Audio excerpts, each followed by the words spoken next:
যুগের দাবি করে আমরা দেখেছি অনেকে 15.5 বছরে তাই করেছে। বলতে পারে না এরা তো আর কন্যা সন্তান জীবন্ত মাটিতে দেয়নি। আরে জীবন্ত মাটিতে না, ও তো পেটের থেকে আসার আগেই মেরে ফেলি। ওরা তো আসতে দিত, আসার পরে মেরে ফেলতো। কিন্তু আমরা আসার আগেই দুনিয়া থেকে বিদায় করে দেই। ওদের চাইতে আমরা কি আর ভালো না খারাপ? আরো খারাপ।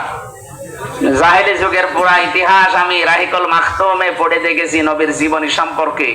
এই তথ্যটা আমার কাছে খুব আশ্চর্য লাগে যে ওই জামানায় কেউ যদি বাড়ি থেকে বের হয়ে যেত, তার পরিবারস্থ লোক বুঝতো যে না আমার বাবা আমার ভাই আবার ফিরে আসবে।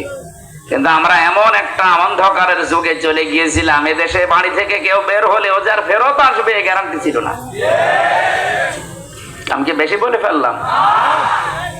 এইরকম একটা জায়গায় আমরা পৌঁছিয়েছিলাম।